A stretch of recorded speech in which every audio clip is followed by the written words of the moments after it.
By using human instincts, workplaces are fitter for humans. Through the long journey of human history, it's only been the last 250 years, with the beginning of the Industrial Revolution, that we shifted from being hunter-gatherers and villagers to work in offices and factories. 250 years is no time to alter what it means to be human. The behaviours or instincts that served us well on the savannah are alive and well in today's offices, corridors and meeting rooms. Having a framework of human nature helps leaders by removing much of the mystery of why people behave the way they do, and helps leaders and human resource practitioners to make informed choices. You can use the power of nature rather than denying or ignoring it. As for any species, when a baby human comes into the world, it comes with a suite of behaviours that allows the baby to grow up to be a normal, operating member of its species. It's not a question that humans have a pattern, it's a question of what that pattern is. In the Hardwired Humans framework, there are 9 instinctive behaviours.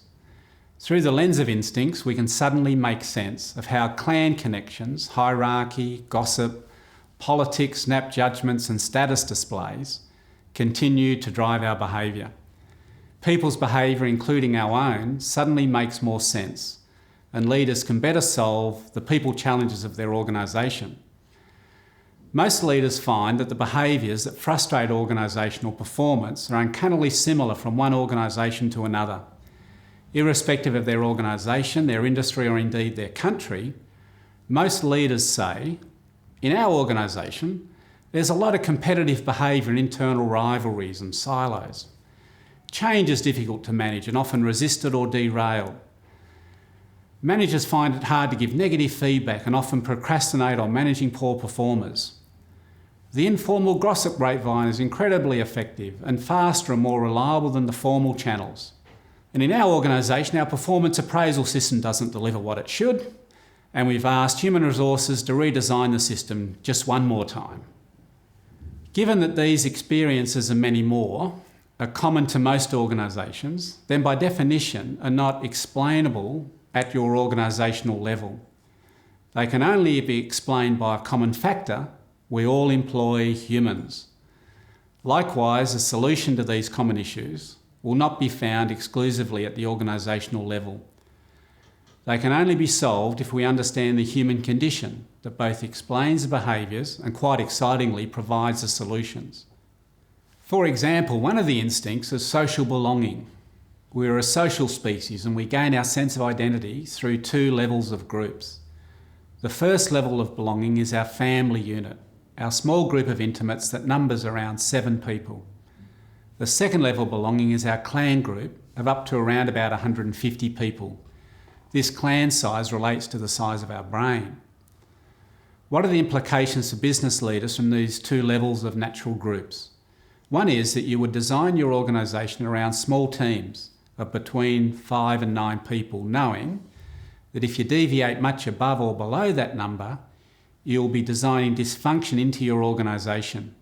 And with clan size, there are implications for both small and large organisations.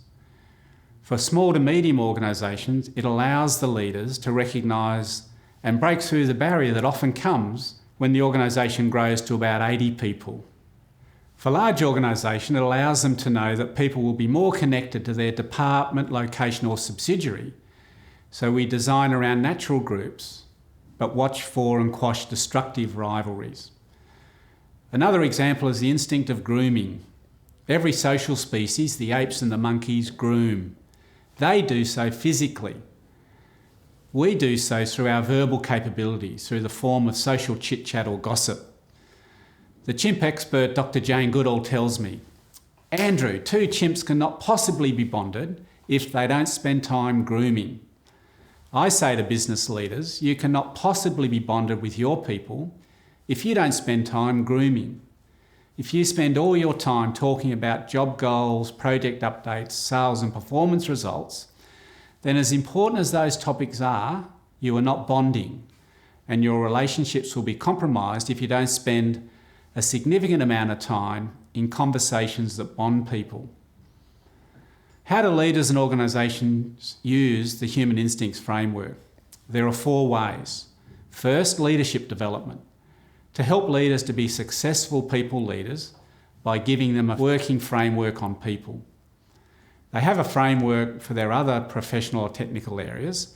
It's handy to give them one for their people responsibilities. Second, change management. Human instincts challenges the conventional wisdom that people resist change. Well, that can't be true, or we'd be still living in caves. One instinct, that of loss aversion, most explains what causes people to support or resist change and transforms the way leaders manage change. Third, people practices. Organisations can better design their people practices to align them to human instincts, and we would know when, say, with conventional performance systems, they are designed contrary to human nature, they are always problematic and hence always need of redesign. And fourth, organisational design, so that you design your organisation around natural groups rather than fighting nature. In many ways, we have made the role and function of leaders more complex than it needs to be.